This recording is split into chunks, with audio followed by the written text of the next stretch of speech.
South India shopping mall లో block buster ఆషాఢం #1 kilo sale.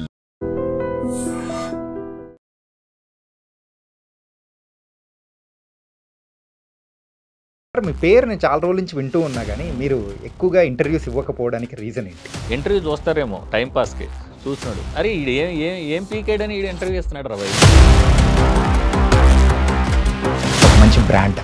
So అలా ఉన్న మీరు ఏంటంటే ఎవరైనా కానీ వచ్చేటప్పుడు స్ట్రాంగ్ ఉండాలి, దాంతోపాటు కూడా మన మార్క్ అనేది కూడా ఇండస్ట్రీలో చూపించాలి అని చెప్పి బిగ్ బడ్జెట్స్ పెట్టేసి దిగుతూ ఉంటారు. కానీ మీరు అలా చేయకుండా కంప్లీట్ రివర్స్లో చేయడానికి రీజన్ ఏంటంటే డైరెక్టర్ అవ్వబోయి నేను ప్రొడ్యూసర్ అయ్యా, అసిస్టెంట్ డైరెక్టర్గా చేసి మన వివి వినాయక్ గారు చెప్పేసారు స్టేజ్ లేదన్నా నేను ప్రొడ్యూసర్ అంటే మైండ్ చేసి ఒక మిడిల్ క్లాస్ ఫ్యామిలీస్కి దగ్గరగా ఉండేటట్టు ఆ హీరో క్యారెక్టరైజేషన్ ఎవ్రీథింగ్ అన్ని రియాలిటీలో చూపించడం వల్ల అది ఇంకా బాగా కనెక్ట్ అయింది అనుకోవచ్చా? గౌతమ్ నేను సినిమా చేయాలనుకున్నప్పుడు గౌతమ్ కృష్ణ చెప్పిన కథలో నాకు తీసుకున్న సోలే ఆ సెన్సిబుల్ పాయింటే నాకు నచ్చే సినిమా. బట్టల రామస్వామి విషయానికి వచ్చేటప్పటికి అదేమో 2 కోట్లు తీసి పాజిటివ్గా బయటకు వచ్చేసారు. మరి దీనికైతే ఒక 5+ పెట్టారా? చెప్పేసాడుగా మా వాడు బడ్జెట్ 3 CR పెట్టారు. 3 CR పెట్టారా? గౌతమ్ కృష్ణ గారు ఏంటంటే తెలియదు, అవును సార్, బిగ్ స్క్రీన్కి కొత్త. అవును, మరి ఆయన్ని తీసుకొని వచ్చి చేశారు. అంటే గాడ్స్ గ్రేస్ అంటుంది చూడండి. నేను నమ్మే వెంకటేశ్వర బ్లెస్సింగ్ అనుకోవచ్చు. సినిమా స్టార్ట్ అయ్యి ఎండింగ్లో ఉండగా బిగ్ బాస్ రావడం, వెళ్ళొచ్చి మళ్ళీ మేము సినిమా కంప్లీట్ చేసి రిలీజ్ అనుకునేటప్పుడు మళ్ళీ వైల్డ్ కార్డ్ ఎంట్రీ వచ్చాను. పెద్ద సినిమాల మధ్యలో వచ్చి ఒక చిన్న సినిమా, అది కూడా ప్రేక్షకుల మనసులు గెలుచుకుందంటే వచ్చే కిక్ ఎలా ఉంటుంది? చాలా డిఫరెంట్గా ఉంటుంది కదా. మరి ఈ వీక్ రిలీజ్ అయిన మూవీస్లో వన్ ఆఫ్ ద హిట్ సాధించిన మూవీ సోలో బాయ్. మరి ఆ Solo Boy producer Seven Hills Satish గారు ఇప్పుడు మనతో పాటు ఉన్నారు. అండ్ మాట్లాడదాం. మెయిన్గా నేను స్టార్టింగ్లో చెప్పాను కదా, పెద్ద సినిమాల మధ్యలో వచ్చి హిట్ కొడితే ఆనందం ప్రొడ్యూసర్ మాటల్లో కానీ చెప్పడం అస్సలు వల్ల కాదు. మరి ఇప్పుడు సతీష్ గారి మనసులో ఉన్న మాట కానీ అండ్ దీని గురించి బోల్డెన్ విషయాలు అనేది కూడా అడిగి తెలుసుకుందాం. హాయ్ సతీష్ గారు, ఎలా ఉన్నారు సార్? బాగున్నాను, super sir. Full happy sir? Full very very happy, very very happy. Yeah, ఏంటా అంటే ఈ ఫ్రైడే మీది అయిపోయినట్టుంది. మాది అవ్వాలనేది అందరూ కోరుకున్నట్టున్నారు బలంగా. నేను మా ఇష్టదైవమైన వెంకటేశ్వరని ఒక ఫ్రైడే మాకు ఓ హిట్ ఇచ్చి ఓ సాటర్డే ఓ థ్యాంక్ యూ మీట్ పెట్టాలి బాస్ అని నేను కోరుకునేవాడిని. తొందరగా ఇవి బాసు చాలా రోజులు అవుతుంది అనుకుంటే ఈ ఫ్రైడే ఇస్తారని నేను అనుకోలేదు. అంటే ఆ దేవుడి బ్లెస్సింగ్స్తో పాటు పబ్లిక్ కూడా చాలా మనస్ఫూర్తిగా ఎనానమస్గా ఓన్ చేసుకున్నారండి. ఇది మంచి సినిమా, ఒక చిన్న అంటే ఓ మినిమం బడ్జెట్లో, భారీ బడ్జెట్ కాకుండా ఓ మినిమం బడ్జెట్లో మంచి క్వాలిటీ ఫిల్ము, ఆనెస్టీ ఫిల్మ్ అనేది పీపుల్ మాకు ఇచ్చిన విజయంగానే నేను భావిస్తాను. మా టీం వర్క్కి పీపుల్ అందరూ ఎనానమస్గా ఇచ్చిన సపోర్ట్ ఇది. Yeah sir, coming to the movie విషయానికి ఎక్కువగా మీరు తీసుకున్న స్టోరీ కానీ ఏంటంటే ఒక మిడిల్ క్లాస్ ఫ్యామిలీస్కి దగ్గరగా ఉండేటట్టు ఆ హీరో క్యారెక్టరైజేషన్ ఎవ్రీథింగ్ అన్ని రియాలిటీలో చూపించడం వల్ల అది ఇంకా బాగా కనెక్ట్ అయింది అనుకోవచ్చా? 100% వాస్తవానికి దగ్గరగా ఉంటుందండి ఈ కథ. అంటే ప్రతి ఒక్క మనిషికి ఎక్కడో దుక్కుని కనెక్ట్ అయ్యే ఆ పాయింటే నాకు ఫస్ట్ నేను సినిమా చేయాలనుకున్నప్పుడు గౌతమ్ కృష్ణ చెప్పిన కథలో నాకు తీసుకున్న సోలే ఆ సెన్సిబుల్ పాయింటే నాకు నచ్చే సినిమాని నేను ఓకే చేశాను. ఓకే, సినిమా అనేటప్పటికి ఏదో ఆర్డర్ ఉంటుంది కదా, ఆర్డర్ కాదండి, ఆర్డర్ సినిమా లైన్లో అది నాకు నచ్చింది. అదే ఈరోజు వర్కౌట్ అయింది. సార్ ఇంతకుముందు మీరైతే బట్టల రామస్వామి బయోపిక్ తీశారు. అవునండి, అదైతే కరోనా టైము. అవును సార్. అండ్ ఆ మూవీ కొంచెం అడల్ట్ కామెడీతో అది కూడా అందరినీ నవ్విచ్చే టైప్లో ఉంటుంది. ఆ లైన్ దాటకోకుండా మీరు చాలా వరకు జాగ్రత్త పెట్టుకొని మీరు చేశారు. అండ్ నెక్స్ట్ తర్వాత మీరు ఈ మూవీ పరంగా మీరు తీసుకున్న జాగ్రత్త ఏంటి? ఆ ప్రొడ్యూసర్గా మీలో వచ్చిన చేంజెస్ ఏంటంటారు? అప్పుడు ఆ సినిమాకి నేను ఆ డైరెక్టర్ కూడా నాకు తమ్ముళ్ళలాగా, రామ్ నారాయణ బట్టల రామస్వామి డైరెక్టర్. ఇప్పుడు ఈ సినిమాకి సోలో బాయ్ కూడా ఇక్కడ హీరో గడి ఫ్రెండ్, వీడు కూడా తమ్ముళ్ళలాగా గౌతమ్ కృష్ణ. ఇప్పుడు ఆ సినిమా చేసినప్పుడు ఏంటంటే వాడు నేను చాలా క్లోజ్గా డిస్కస్ చేసుకునే టీంతో నేను వర్క్ చేస్తాను ఎప్పుడైనా. అంటే directors, actors, any technicians, friendly వాతావరణం ఉన్న పీపుల్నే నేను ఇచ్చేసుకుంటా. ఇతని యాక్టర్సా టెక్నీషియన్స్ ఎవరినున్నా అలా అంటే ఫ్రెండ్లీ నేచర్ ఉండటం వల్ల ఓపెన్ అప్ అయ్యి డిస్కస్ చేయడానికి స్కోప్ ఉంటుంది. ఏదో నేను ప్రొడ్యూసర్ అనే దాంట్లో ఉండేస్తే సార్కి చెప్తే ఏమైనా ఫీల్ అవుతారేమో, లేదంటే సార్ని మనం అడగగలమా లేదనే ఫీలింగ్ లేకుండా ఫ్రెండ్లీ నేచర్గా ఉన్న టీంని నేను ఫస్ట్ హైర్ చేసుకుంటాను. అలాగే ఆ సినిమా అప్పుడు నుంచి ఆ సినిమాకి ఈ సినిమాకి నేను నేర్చుకుంది ఏంటంటే, ఆ సినిమాలో చిన్న చిన్న మీరు అన్నారు కదా కొంచెం అని, అంటే అప్పుడు నాకు ఆ డైరెక్టర్కి ఉన్న డిస్కషన్ ఏంటంటే ఒరే తమ్ముడు ఫ్యామిలీస్ అందరూ వచ్చి చూసేటట్టుగానే ఉండాలి, చిన్న చిన్న డబుల్ మీనింగ్లు కూడా ఎందుకు అనేది నేను డిస్కస్ చేస్తే, లేదన్నా ఇది వర్కౌట్ అవుద్ది, ఈ కంటెంట్కి ఈ సినిమాకి ఇలా ఉండాలి అని వాడు చెప్తే, ఇక సరేరా తమ్ముడు గో హెడ్ అని చెప్పి నేను దాంట్లో ఇదే. సినిమా రిజల్ట్ బాగుంది, ఓటీటీలో పెద్ద హిట్ అయింది కరోనా టైము. కాకపోతే నాకు కామన్గా ఉన్న కొంతమంది ఫ్రెండ్స్, అంటే ఇప్పుడు కామెంట్ చేయడం ఈజీగా సార్, అలాగేదన్నా సమ్ పీపుల్ నాతో అన్న కొన్ని మాటలకి నేను హట్ అయ్యా. అంటే అది ఎవరికి చెప్పుకోలేంది, బట్ నా మనసులో ఉండిపోయింది. ఏంటన్నా మొహాలు పెట్టి సినిమా వాళ్ళ యాక్టర్సేనా అని కొంతమంది అంటాం, కొంతమంది ఏందన్నా నీకేదో కరోనా కాబట్టి వర్కౌట్ అయిపోయింది బూత్ కంటెంట్ అన్నారు. నేను అది ఫీల్ అయ్యానండి. కొంతమంది పీపుల్ ఏంటంటే ఊర్లోంచి నా ఫ్రెండ్స్ రిలేటివ్స్ ఫోన్ చేసి, తమ్ముడు సినిమా చాలా బాగుంది, మా బంధువులు సినిమా చాలా బాగుంది తమ్ముడు, కానీ పిల్లలతో కూర్చొని చూడడానికి కొన్ని సీన్లు కొంచెం అన్కంఫర్ట్ ఫీల్ అయ్యాం అని అన్నప్పుడు నాకు అనిపించింది, ఓకే నేను అప్పుడు ప్రీవియస్గా అందరు బంధువైన ఒక సినిమాకి సహనిర్మాతగా చేశానండి. ఓకే, అది చాలా గౌరవప్రదమైన సినిమా, చంద్ర సిద్ధార్థ్ గారు ఆ నలుగురు డైరెక్టర్, దానికి నేను వన్ ఆఫ్ ది పార్ట్నర్, సహనిర్మాత.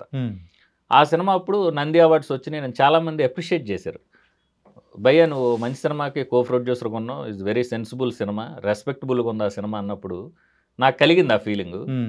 కలిగిన తర్వాత నేను సోలోగా ప్రొడ్యూసర్గా సినిమా బట్టల రామస్వామి చేసినప్పుడు ఈ కామెంట్లు నన్ను కొంచెం ఇబ్బంది పెట్టి, ముందే కరోనా సినిమా రిలీజ్ అయింది, తర్వాత ఈ ట్రావెల్లో కొంచెం నాకు ఇబ్బంది కలుగుతుంది. ఇబ్బంది ఏంటంటే ఇంకో మంచి సినిమా చేయాలంటే అంత థింగ్స్ అన్నీ మారినాయి, ఎలాంటివి చేయాలి, స్టార్స్ హీరోస్ దగ్గరికి వెళ్తే కాంబినేషన్ అంటున్నారు, ఫైట్స్ సాంగ్ రకరకాల థింగ్స్, పోనీ స్టార్ డైరెక్టర్ దగ్గరికి వెళ్దామంటే వాడి బడ్జెట్స్ థింగ్స్ మనకంత క్లోజ్ ఉన్నోళ్ళు, ఇప్పుడు అతను క్లోజ్ ఫ్రెండ్స్ డైరెక్టర్స్ ఉండొచ్చు, ఓకే అతను అనుకున్న బడ్జెట్ అయితే నేను వెళ్ళి మాట్లాడగలుగుతా. ఇప్పుడు వెళ్ళి అన్న నాకు తక్కువలో చేయి తమ్ముడు, ఎంత క్లోజ్ డైరెక్టర్ ఉన్నా అడిగినా బాగోదు. ఈ ఇదిలో ఉన్నప్పుడు ఒకటి ఏదైనా డిఫరెంట్గా చేయాలనుకున్నప్పుడు ఈ కథ నా దగ్గరికి వచ్చినప్పుడు నాకు అనిపించింది ఏంటంటే, ఆ సినిమాల నుంచి ప్రీవియస్గా జరిగిన ట్రావెల్లో నేర్చుకుంది, మనం ఒక మంచి గౌరవప్రదమైన కంటెంట్ రెస్పెక్టబుల్ సినిమా చేస్తే మనకు ఆ రెస్పెక్ట్ చాలా ఉంటుంది అని నేను తీసుకున్న జాగ్రత్తలు. ఎటువంటి అసభ్యకరమైన సీన్లు ఉండొద్దు, ఎటువంటి వల్గారిటీ ఉండొద్దు.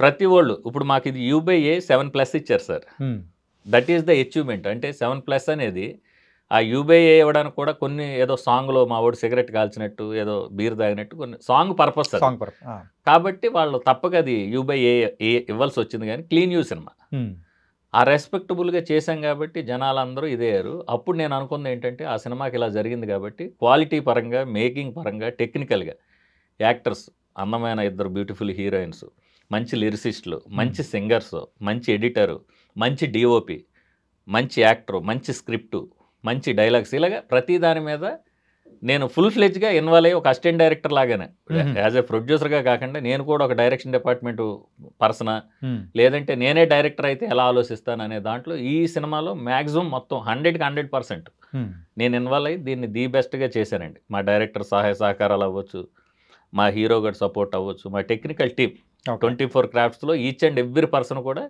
ఈ విజయంలో నా ఒక్క 7 Hills ప్రొడక్షన్స్, 7 Hills సతీష్ది, లేదంటే హీరో గౌతమ్ కృష్ణది కాదండి సక్సెస్. ఇది సక్సెస్ అందరిది, అంటే అందరి కష్టంతో వచ్చిన అవుట్పుట్ కాబట్టి ఇదంత బాగా వచ్చిందని నేనైతే నమ్ముతానండి. అది నేర్చుకున్నాను నేను. ఓకే అలా మీరు మాట్లాడేటప్పుడు ఒక మంచి లిరిసిస్టు, మంచి మ్యూజిక్ డైరెక్టరు, మంచి అని చెప్పేసి ఇలా మంచి మంచి అని అంటున్నారు కదా, అసలు ఈ డిఫరెన్షియేట్ చేయడం అనేది ఎలా చేయగలుగుతారు మీరు?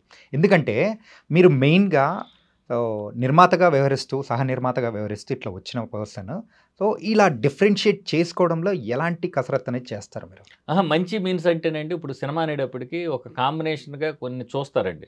ఈ సినిమాకి పాట ఎవడు రాశాడు, ఓకే ఈ సినిమాకి ఫైట్స్ ఎవరు కంపోజ్ చేశారు, లేకపోతే ఈ సినిమాకి ఎడిటర్ ఎవరు, కొరియోగ్రాఫర్ ఎవరు, లేదంటే లిరిసిస్టులు ఎవరు, యాక్టర్స్ ఎవరు అనేది ప్రతిదీ క్యాల్కులేటెడ్ అండి. Is a calculated game movie అనేది. ఓకే మేము ఆ క్యాల్కులేషన్లో నేను 100కి 100% నేను పెట్టాను. డ్రాగన్ ప్రకాష్ మాస్టర్ ఎంత పెద్ద ఫైట్ మాస్టర్, దీన్ని ఫైట్ చేశాడు.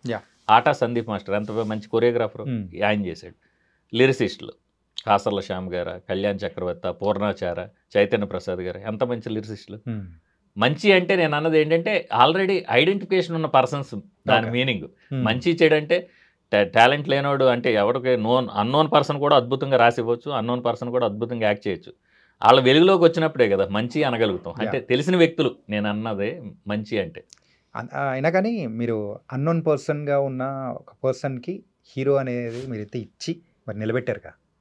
అంటే నేను ముందు మేము చూసిన ప్రకారం అయితే గౌతమ్ కృష్ణ గారు ఏంటంటే తెలీదు. అవును సార్. బిగ్ స్క్రీన్ కి కొత్త, అవును. మరి ఆయన్ని తీసుకొని వచ్చి చేశారు, హిట్ కొట్టారు. అదే అండి కథను నమ్మాము. అంటే నేను అతనితో సినిమా స్టార్ట్ చేసిన రోజు అతను అన్నోన్ పర్సన్. నా సినిమా అంతా అయిపోయి మిడిల్‌లో అతనికి 'బిగ్ బాస్' రావడం.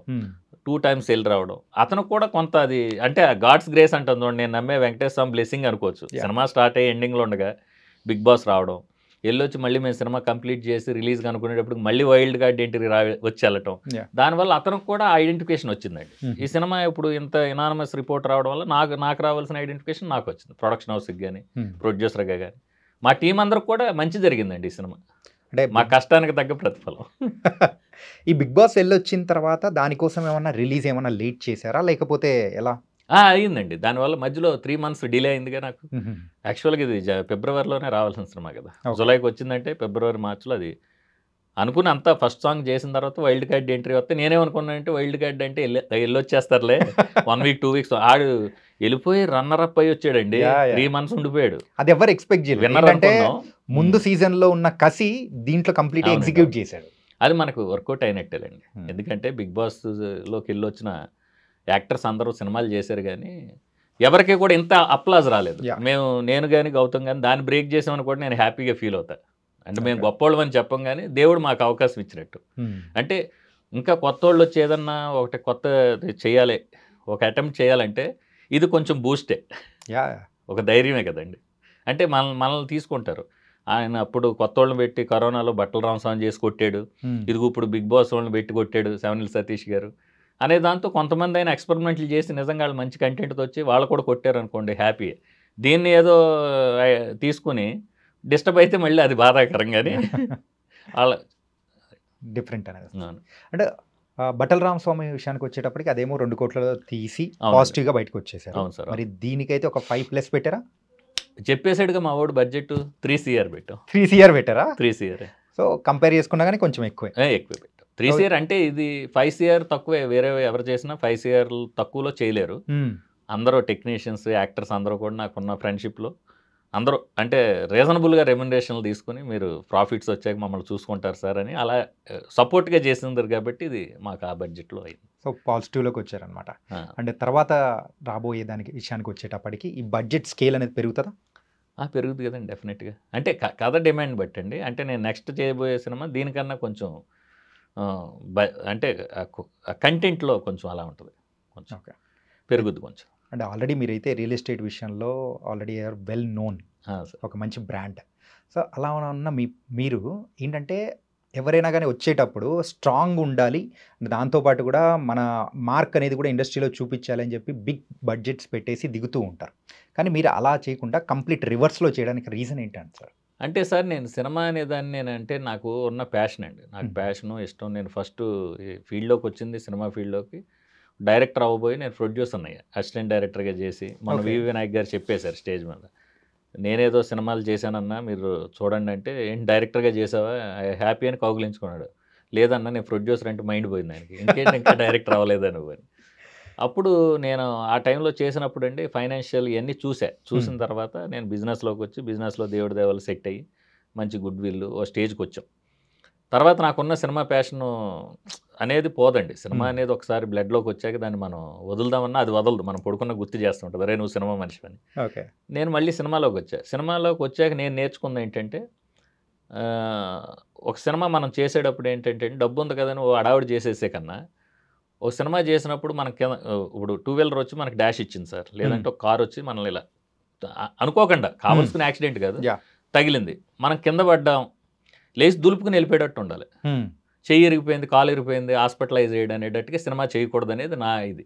ఒక ₹1 కోటి 2 కోట్లు 3 కోట్లు మనం పెట్టిన డబ్బులు మనకు వచ్చేటట్టు ఒక కాన్సెప్ట్ ఒక కంటెంట్తో చేసామనుకోండి సేఫ్ ఉంటాం. బియాండ్ వెళ్ళిపోయి చేసుకుని ఇప్పుడు మార్కెట్ లేని హీరో మీద 5 కోట్లు ఉన్నోడి మీద 10 పెట్టేసి ఎచ్చులకు పోయి తర్వాత అది 5 కోట్లు కూడా బిజినెస్ అవ్వట్లేదు 10 అయిపోయింది మనం బడ్జెట్ అనుకుని బాధపడి 5 మినిమం బిజినెస్ అనుకున్న కాదు 2-3 కూడా రావట్లేదని మనం ఫీల్ అయ్యి సినిమా ఇండస్ట్రీని తిట్టి మనతో పనిచేసిన వాళ్ళని బ్యాడ్గా మాట్లాడి ఆ నేచర్ నాది కాదండి. క్లారిటీ మనం ఎంత పెట్టాలి, ఎంతలో చేయగలం, ఎంతలో చేసుకుంటే ఏంటి అనే దాంట్లో నేను వెరీ వెరీ హ్యాపీగా క్లియర్గా ఉంటానండి. అందువల్లే నా నుంచి బట్టల రామస్వామి వచ్చిన, నా నుంచి సోలో బాయ్ వచ్చిన, రేపు ఇంకోటి వచ్చిన అలాగే ఉంటుంది. ఏంటి సార్ ఇది మొత్తం ఈ పాఠాలన్నీ అసిస్టెంట్ డైరెక్టర్గా ఉన్నప్పుడు చూసి నేర్చుకున్న పాఠాలేనా? అంటే జనాలతో తిరిగండి, ఇండస్ట్రీలో తిరిగి రోజు నేను ప్రతిరోజు ఖాళీ ఉంటే సినిమాయే చూస్తా. రోజుకో సినిమా చూసే మైండ్ సెట్. హిట్ ఫ్లాప్తో పనే ఉండదు. థియేటర్కి వెళ్ళి నేను టికెట్ కొంటా, నలుగురిని పిలిపిస్తా. ఎందుకంటే షో క్యాన్సిల్ అవ్వకూడదు, మినిమం 4-10 మంది ఉండాలంటే నేను వెళ్ళి చాలా సినిమాలు అలా చూస్తా. ఎందుకంటే సినిమా అంటే అంత ఇష్టం. పాఠాలు అనేది కాదండి, end of the day money. ఇక్కడ ఇది బిజినెస్ కదండి. బిజినెస్లో కూడా మన దగ్గర లేవంటే ఎవరు ఎవరు రెస్పెక్ట్ కూడా ఉండదు. ఎవరినన్ను అడిగామనుకోండి, నిన్ను ఎవరు తీయమన్నాడు ఆ సినిమా అనే కాడికి ఎందుకండి, మనకున్న దాంట్లో ప్లాన్డ్గా ముందుకెళ్ళామనుకోండి బాగుంటుంది. ఇవన్నీ అనుభవాలండి. అంటే నలుగురితో తిరిగితే ఆటోమేటిక్ తెలుస్తుంది ఎవరు ఏ సినిమాలు తీస్తున్నారు, ఏ ఆడుతున్నాయి, ఏ ఆడతలేదు, జనాలు ఎలా మాట్లాడుకుంటారు, మనం సక్సెస్లో ఉంటే ఎలా ఉంటుంది, మనం తేడా కొంచెం డిస్టర్బెన్స్లో ఉంటే ఎలా ఉంటుంది, వాళ్ళు ముందు ఎలా మాట్లాడతారు అనగా అవన్నీ నేను చూశాను సార్. సో మెనీ పీపుల్తో I'm travel, so many technician, ఆర్టిస్టులు, నాకు చాలా ఐడియా ఉంది. దానివల్ల నేను చాలా క్లియర్గా ఉంటాను. తొందరపడి నేను మాట అన్ను, ఒకవేళ ఎవరన్నా నన్నో మాట అన్నా కూడా నేను పెద్ద ఏమీ ఇదవను. సరే, ఆ టైప్లో ఆలోచిస్తాను. సరే, చిన్న ప్రొడ్యూసర్స్ ఎవరైనా ఇండస్ట్రీలో అడుగు పెట్టాలి, వాళ్ళ సినిమాలు రిలీజ్ చేసుకోవాలనుకున్నా కానీ ఇబ్బంది పడుతున్నాము, అవునండి. సో మంచి కంటెంట్ అయినా కానీ ఇక్కడ అంటే ప్రేక్షకులకు చూపించలేకపోతున్నాం అని చెప్పి చాలామంది కూడా ఆవేదన వ్యక్తం చేస్తున్నారు కదా. మరి దాన్ని మీరు ఎలా అధిగమించి మరి ముందుకెళ్ళారనుకోవచ్చు? అంటే ఈ సినిమా వరకు వచ్చేటప్పటికండి మేము దీన్ని ఓటీటీలో అయినా చేసేద్దాం, మంచి ఆఫర్ వస్తే క్లోజ్ చేసేద్దాం అనుకుని నాకున్న ప్రీవియస్ బట్టల రామస్వామి బయోపిక్ చేసిన మ్యాంగోరామ్ గారి దగ్గరికి వెళ్ళి మా కంటెంట్ చూడండి ఒకసారి, దీన్ని ఎలా చేద్దామండి, నాకు ఐడియా రావట్లేదు, సినిమా అయితే బాగుంది, మా టీం అంతా చూసుకున్నాం. నాకు కామన్గా ఉన్న డైరెక్టర్స్ టెక్నికల్ టీంతో షో చూసుకున్నప్పుడు బాగుంది భయ్య, ఇది మంచి సినిమా అని చెప్పారు. నాకు అయినా కూడా ధైర్యం సరిపోట్లే. మ్యాంగోరామ్ కానీ కొంచెం టైం ఇవ్వండి సార్ అంటే వెళ్ళి చెప్పా. అయితే వీమియో లింక్ పంపించే బాస్, నేను చూస్తానని చెప్పినప్పుడు ఆయన వాళ్ళు మ్యాంగో టీం చూశారు ఈ సినిమా. నేను షో వేస్తానన్నా. షో ఎందుకు బాసు, నువ్వు బయటోడు కాదు కదా, మళ్ళీ 25-30 ఎందుకు పాడు చేయటం, నాకు పంపించే మేము చూస్తామంటే టీం అందరు సినిమా చూసి నాకు ఫోన్ చేశారు. తర్వాత ఇవాళ పంపిస్తే వితిన్ 2 డేస్కే, ఆయన యాక్చువల్గా 1 వీక్ టైం తీసుకుంటారేమో అనుకున్నా. 3rd డే కాల్ వచ్చింది, సార్ రమ్మంటున్నారు ఆఫీస్కి అని. వెళ్తే చూసి ఏంటి సార్ అన్న, సినిమా క్వాలిటీ చాలా బాగుంది బాసు, మంచి సెన్సిబుల్ సినిమా, 2 hours 27 minutes పంపించా ఆయనకి. మా హీరో చెప్పా, ఎవరు కొంచెం ల్యాగ్గా అనిపించింది నాకైతే. నేను ఒక అసిస్టెంట్ డైరెక్టర్గా చూసి, ఒక ఆడియన్గా చూసిన ఇదిలో చెప్పా. ఇక ఆడి యాక్టర్గా కష్టపడి చేసినప్పుడు ఉంటుంది కదా సార్, ప్రతి సీను కష్టపడి చేసే ఉంటుంది ఏ డైరెక్టర్ అయినా. తీయటానికి ఒప్పుకుంటలే. రామ్ గారు పిలిచి, సతీష్ ఇందులో 15 to 20 minutes నువ్వు ట్రిమ్ చేయగలిగితే is a very good movie అనేది ఆయన చెప్పాడు. నేను అదే హీరోతో మా ఇద్దరికి జరుగుతున్న ఫైటే అది. ఒరే ఇందులో కొంత లేపాలని, కుదరదన్నా, సూపర్ ఉంటుంది, ఇది నెక్స్ట్ లెవెల్ అని. ఈడు సినిమా నెక్స్ట్ లెవెలే. మన కొత్తోడి మీద అంత చూడరా, స్టార్ అయితే 2.5 గంటలు చూస్తారు, అప్కమింగ్ నోన్ పర్సన్ 205, 210 ఉంటే బాగుంటుంది అనేది నేను చెప్పడం. ఆయన చెప్పాక ఇక ఆయన కన్విన్స్ చేసి ఇష్టంతోనో కష్టంతోనో ఇద్దరం ఫైట్ చేసుకుని ఇది చేసి దాన్ని మొత్తానికి ఏదైతే సార్ చెప్పి అది కట్ చేసిన తర్వాత సినిమా ఎక్సలెంట్ అయిపోయింది. అయిన తర్వాత ఆయన యూవీ క్రియేషన్స్కి చెప్పి థియేటర్కి రిలీజ్ ప్లాన్ చేసి అంతా సపోర్ట్ చేసి ఈరోజు ఈ సినిమా ఇక్కడ దాకా వచ్చింది. ఓకే. కానీ సార్ అంటే మీరు తీసిన మూవీస్లో ఒకటి కామన్గా నేను మాట్లాడాలంటే, ఇది ఇంతకుముందే అనుకున్నాను అనమాట. ఈవెన్ బట్టల రామస్వామి చూసినా కానీ, ఇది చూసినా కానీ, క్వాలిటీ విషయంలో మాత్రం మీరు ఎక్కడ కాంప్రమైజ్ అనేది కూడా ఎక్కడ కనిపించలేదు. ఇన్ఫ్యాక్ట్ అది చూస్తూ ఉంటే చాలామంది ఇండస్ట్రీ వాళ్ళు కూడా అనుకునేది ఏంటంటే, ఇది ఒక 6 crores 7 crores పెట్టిన మూవీలా అనిపిస్తూ ఉంది అని కూడా కొన్ని అంటే ఆర్టికల్స్ అనేది కూడా వచ్చాయి. అవునండి. అలా దాని పరంగానే మీరు తీసుకున్న జాగ్రత్తలు ఏంటి సార్? అంటే నేను టెక్నికల్గా చాలా, అంటే కొంచెం నాకు ఇది ఉందండి, కొంచెం టేస్ట్ ఉంది టెక్నికల్గా. అంటే సినిమాకి ఏది అవసరం అది ఖచ్చితంగా ఖర్చు పెట్టాలనే విషయంలో నేను కాంప్రమైజ్ కాను. ఓకే. అవసరం అయితే ఒక లొకేషన్ అనుకుంటే డైరెక్టర్ నాకు చెప్పినప్పుడు ఆ రేంజ్ లొకేషన్ నేను నా సొంత డబ్బు పెట్టకపోయినా నాకున్న ఈ బిజినెస్ సర్కిల్లో ఉన్న ఫ్రెండ్షిప్లో అయినా ఆ లొకేషన్ నేను వెళ్ళి నాకున్న సర్కిల్లో ఎవరో ఒకళ్ళు మాట్లాడి, అన్న నీకు 2 లక్షలకు బయటకి ఇస్తున్నామంటే నాకు కనీసం 50,000కి ఎవరని అడిగే అంత చనువున్న ఫ్రెండ్స్లో ఈ సినిమాకి లొకేషన్లో చాలా ఎస్సేట్ అండి. ఇలా లొకేషన్ చాలామంది నాకు నామినల్ డబ్బులు, ఏదో వాళ్ళ కరెంట్ బిల్లుకి జనరేటర్ ఖర్చులు ఇవ్వండి, లేదంటే మా ఆఫీస్ స్టాఫ్కి ఏదో ఇవ్వండి, లేదంటే 1,00,000 అడిగినోడు 50,000, 50 అన్నోడు 10,000, 20,000 ఇలా చాలామంది సపోర్ట్ చేశారండి. అంటే ఆ క్వాలిటీకి ఏది అవసరం అది నేను కొంచెం ఫోకస్డ్గానే ఉంటానండి. ఎందుకంటే ఆ స్క్రీన్ మీద కనపడేది అదండి, ఒక కెమెరా వర్క్, ఒక లొకేషన్స్ అనేది, ఆ విజువల్ బ్యూటీ అనేది నేను ఎప్పుడు కొంచెం ఫోకస్డ్గా ఉంటాను. ఎందుకంటే రేపు మనం ఉన్నా లేకపోయినా సార్ మన సినిమా ఉండిపోద్ది. ఆ సినిమా క్వాలిటీ సినిమా ఉందనుకోండి, నలుగురు డిస్కస్ చేస్తారు. సార్ ఇప్పుడు ఇండస్ట్రీలో రీసెంట్ టైమ్స్లో ఒకటి వింటూ ఉన్నాం, అది యాజ్ ఎ ప్రొడ్యూసర్గా మీరైతేనే ఆన్సర్ చెప్పగలుగుతారని అడుగుతున్నాను. చెప్పండి, అడగండి.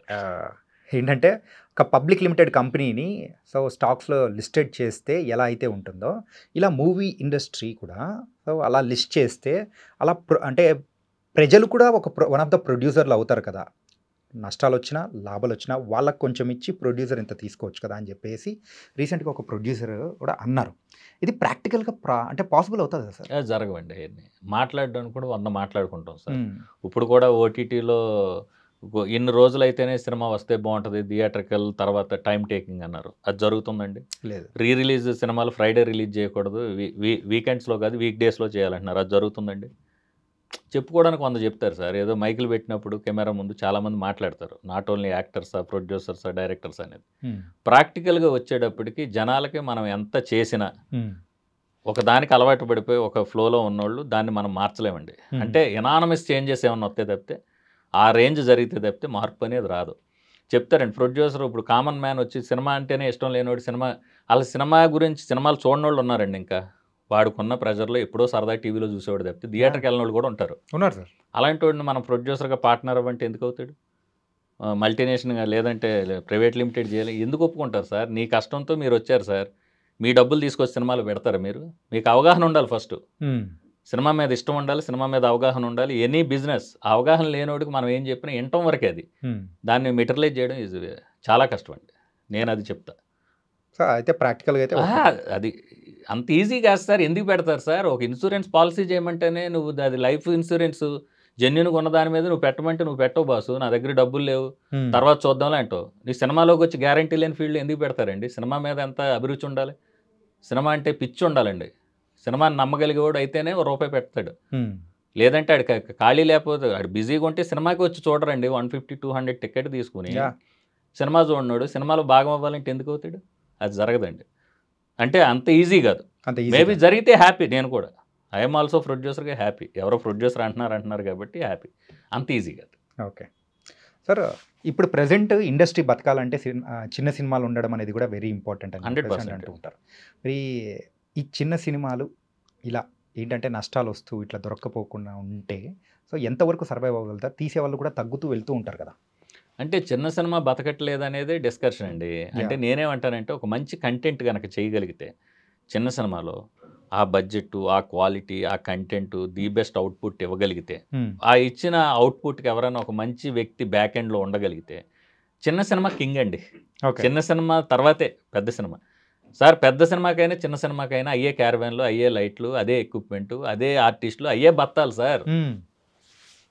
పెద్ద సినిమా అనేటప్పటికి ఏంటంటే యాక్టర్స్ ఉంటారు, దానివల్ల ఏంటంటే ఆ బడ్జెట్ థింగ్స్ మారి మేము రోజు ఇప్పుడు చిన్న సినిమా అంటే మేము మినిమం 2 సీన్స్ ఖచ్చితంగా నేను చేయంత. నేను యాజ్ ఏ ప్రొడ్యూసర్గా ఉంటే నేను బట్టల రామస్వామి 35 డేస్లో చేశా, single schedule. Okay. Solo Boy సినిమా 38 డేస్ చేసాం, 2 షెడ్యూల్స్ అనుకుందాం. నేను అది 35 డేస్, ఇది 40 డేస్ లోపే చేశాను కదా. మరి పెద్ద యాక్టర్స్కి వచ్చేటప్పటికి కాంబినేషన్ అని, డేట్స్ అని, వాళ్ళు మేకింగ్లో కూడా ఇంకా ఏదో చేయాలని ఆ జనాలు పెరిగే కొలిది దాన్ని థింగ్స్ అన్ని మారి స్లో అండ్ స్టడీతో అవన్నీ పెరుక్కుంటూ వెళ్ళిపోతాయి. బడ్జెట్లు కానీ థింగ్స్ అన్నీ మారిపోతాయి. చిన్న సినిమా ఏముండదండి, ఆడితే మంచి సినిమా, ఆడకపోతే చెత్త సినిమా. మాది ఆడింది కాబట్టి మీరు పిలిచి ఐ డ్రీమ్లో కూర్చోబెట్టి ఇంటర్వ్యూ చేస్తున్నారు, మాది మంచి సినిమా అని మీరు అనుకున్నారు కాబట్టి. లేదంటే మమ్మల్ని ఎందుకు పిలుస్తారు? మేము మా సినిమా గురించి ఎవరు డిస్కస్ చేస్తాడు? చిన్న సినిమా బతకాలంటే మంచి కంటెంట్తో రండి. ఎవరు వచ్చినా మంచి క్వాలిటీ ఫిలిం చేయండి, చేసుకుని హానెస్టీ ఉండాలి మీరు చేసే వర్క్లో. అది ఒక మంచి బ్యాక్ ఎండ్ సపోర్ట్గా ఓ దిల్ రాజు గారు, అరవింద్ గారు, లేదా సురేష్ బాబు గారు, ఇలాంటి థియేటర్స్ బ్యాకింగ్ ఉన్న పీపుల్ ఎవరన్నా ఉండి, ఓ ఏషియన్ సునీల్ నారాయణ గారు, ఇలా థియేటర్లు కూడా ఉన్నోళ్ళతో కనుక మీరు యూవీ క్రియేషన్స్ ఇలా టైఅప్ అవ్వగలిగితే ఏమవుద్దంటే మైత్రి మూవీ మేకర్స్, వాళ్ళని మీ కంటెంట్ మెప్పించగలగాలి. అరే వీళ్ళు భలే చేశారు ఈ సినిమా అని మెప్పించగలిగినప్పుడు వాళ్ళ గనక వచ్చి వెనక నిలబడితే మన ఈ చిన్న సినిమా చాలా పెద్ద స్థాయికి వెళ్ళద్ది. అలా చేసుకోగలగాలి అంతే. ఏదో చేసి మళ్ళీ మనం కంటెంట్ పట్టుకుని తిరిగి సార్ మేము చేసాం, మాకు ఎవడ సపోర్ట్ చేయట్లేదు, మమ్మల్ని పట్టించుకోండి. ఇక్కడ ఎవరిని పట్టించుకోడు సార్. ఇక్కడ మనకి ఇట్ వచ్చే వరకు వాడు యాక్టరా, డైరెక్టరా, ప్రొడ్యూసరా ఏముండదు సార్. ఒక్క Friday, one Friday is enough to change the fate. అది ఎవరినైనా మారుతుంది. ఈ ఫ్రైడే మమ్మల్ని మార్చింది. 7 Hills ప్రొడక్షన్స్కి ఐడెంటిఫికేషన్ వచ్చింది, 7 Hills సతీష్గా ఇది వచ్చింది, మా టీం అందరికి గుర్తింపు వచ్చింది, మా హీరోకి, డైరెక్టర్కి, ఎవ్రీవన్ వెరీ హ్యాపీ. సార్ మీ పేరు నేను చాలా రోజుల నుంచి వింటూ ఉన్నా కానీ మీరు ఎక్కువగా ఇంటర్వ్యూస్ ఇవ్వకపోవడానికి రీజన్ ఏంటి? మంచి క్వశ్చన్ అడిగారు. నన్ను బట్టల రామస్వామి తర్వాత అడిగారండి చాలామంది కరోనా టైంలో. నేను ఏంటంటే అండి, ఇంటర్వ్యూ అంటే ఇప్పుడు మనం ఏదైనా సాధించిన తర్వాత, సాధించడం మీన్స్ అంటే మనం జెన్యున్గా ఒక అచీవ్ చేసినప్పుడు మనం మాట్లాడితే ఆ మాటకు విలువ ఉంటుందండి, ఒక వేదిక ఉంటుంది, మనం రెస్పెక్టబుల్గా ఉంటుంది. ఏమీ లేకుండా నేను ఇంటర్వ్యూ, నాకు ఫ్రెండ్స్ ఉన్నారు కదా, నేను ఇంటర్వ్యూలో కూర్చున్నాను అనుకోండి, ఇంటర్వ్యూ చూస్తారేమో టైంపాస్కి, చూసినాడు అరే ఈడు ఏం పీకేడని ఈడు ఇంటర్వ్యూ ఇస్తున్నాడు రా భయ్ అని నేను అనిపించుకోవడం ఇష్టం లేదండి. ఈరోజు సోలో బాయ్ సినిమా బాగుంది, రిపోర్ట్ బాగుంది, మీరు ఇంటర్వ్యూ ఇవ్వాలన్నారని వచ్చానండి. ఇప్పుడు కూడా ఇంటర్వ్యూలు ఇవ్వాలి. ఇంటర్వ్యూలతో మనం ఏదో ఉండదు సార్. మన వర్క్ మాట్లాడితే, మన వర్క్ అవుట్పుట్ మాట్లాడితే, మన సక్సెస్ మాట్లాడితే చాలా బాగుంటుంది అది. అందుకే నేను ఎప్పుడు ఎవరికి ఇంటర్వ్యూలు ఇవ్వలేదు. అలాగని ఇప్పుడు ఇంటర్వ్యూ ఇచ్చే టైం ఇది. సినిమా ఒకటి హిట్ టాక్ వచ్చింది ఒక ప్రొడ్యూసర్గా, సార్ మీదో ఇంటర్వ్యూ అంటే నేను ఇవ్వటం అనేది జెన్యున్. ఎందుకంటే నా ఇంటర్వ్యూని పెట్టిన ఐ డ్రీమ్లో మీకు కూడా రెస్పెక్ట్ ఉండాలి, అంతేగాని మీ రెస్పెక్ట్ తగ్గించే ఇది కూడా నేను చేయకూడదనే ఉద్దేశంతో నేను ఎవరికి ఇంటర్వ్యూలు ఇవ్వలేదు ఇప్పుడు వరకు. ఓకే సార్, మరి తర్వాత ఏంటి సార్ సోలో బాయ్ తర్వాత? చెప్తా అండి, దీన్ని ఎంజాయ్ చేస్తున్నాం. సోలో బాయ్ తర్వాత దసరా టైంలో అనౌన్స్మెంట్ ఉంటుంది వెరీ సూన్. మంచి స్క్రిప్ట్ జరుగుతుంది. మరి అసిస్టెంట్ డైరెక్టర్గా సినీ ఇండస్ట్రీలోకి అడుగు పెట్టినవారు, మీ డైరెక్షన్ ఎప్పుడు చూడొచ్చు అంటారు? అదే అండి, అదే అనౌన్స్ చేస్తాం. నేను డైరెక్టరా, నేను ప్రొడ్యూసరా ఏంటనేది మీకు సూన్ ఉంటుంది ఈసారి. అదే ఇదిలో ఈసారి కూడా ఒక మంచి కంటెంట్తో వస్తాయండి. నేను ఎప్పుడు సినిమా చేసిన ఒక కంటెంట్ అండి, నేను చేసిన ఒక కంటెంట్ కథకే ఒక మంచి హీరో యాడ్ ఆన్ అయితే అది పెద్ద స్థాయికి వెళ్ళద్ది. ఇప్పుడు కూడా ఒక మంచి కంటెంట్ ఓరియంటెడ్ స్క్రిప్ట్తోనే ప్లాన్ చేస్తున్నా. చూద్దామండి థింగ్స్ అన్నీ ఎలా ఇదవుతాయో. ఇప్పుడు సోలో బాయ్కి మేమేదో చిన్నగా ప్రయాణం స్టార్ట్ చేసి ఇంత పెద్దగా అయ్యాం. ఇప్పుడు చేసే కథకు కూడా చిన్నగా స్టార్ట్ చేస్తున్నాం. ఎవరన్నా పెద్దోళ్ళు ఇన్వాల్వ్ అయితే అది నెక్స్ట్ లెవెల్కి వెళ్ళొద్దు. చూద్దాం బై గాడ్స్ గ్రేస్. నమో వెంకటేశ. అదే thank you so much. And Solo Boy మంచి సోలోగా వచ్చి మంచి హిట్ కొట్టారు. అండ్ ఈ ఫ్రైడే మొత్తం మీదే అయిపోయింది. Thank you. అండ్ ఇంకా ఎన్నో ఫ్రైడేస్ రావాలని కూడా కోరుకుంటున్నాం. లేదండి, మాకు ఇయర్లీ 2 ఫ్రైడేస్ అడిగాను నేను వెంకటేశ్వరని. 2 ఫ్రైడేస్ నాకు ఇచ్చి మిగిలిన అన్ని ఫ్రైడేలు మిగిలిన ఇండస్ట్రీలో ఉన్న అందరికీ ఇవ్వాలండి. అందరికీ సక్సెస్లు ఇవ్వాలి, అందరూ హిట్లు కొట్టాలి, అందరూ కష్టపడిన వాళ్ళు అందరికీ మంచి ప్రతిఫలం రావాలి, అందరికీ మంచి రికగ్నైజేషన్ రావాలి, ప్రతి వాళ్ళు హ్యాపీగా ఉండాలి. మా సోలో బాయ్ సినిమాని చూసి ఇంత ఆదరణ ఇచ్చినందుకు ప్రేక్షక దేవుళ్ళకి, మీడియా మిత్రులకి, ఎస్పెషల్లీ అందరికీ ఇంత సపోర్ట్ చేసిన ఈచ్ అండ్ ఎవ్రీ పర్సన్కి thank you so much. Thank you. Me 7 Hills Satish. Thank you. నమస్తే.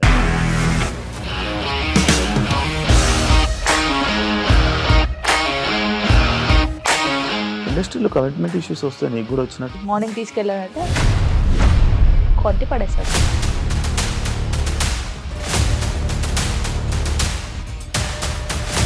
ఒక్కళ్ళు కూడా చూడలేదు ఈ సినిమా అని చెప్పడానికి కూడా చాలా ధైర్యం కావాలి. అది నిజం కదా, దాంట్లో ధైర్యం ఏంటి? ఇది నెక్స్ట్ డే ప్లేట్ మార్చేస్తే తప్పు కదా. As of now we are comfortable this అని నేను అనుకుంటున్నాను. రష్మిక గారిది మీది ఒకే ఊరు అంట కదా?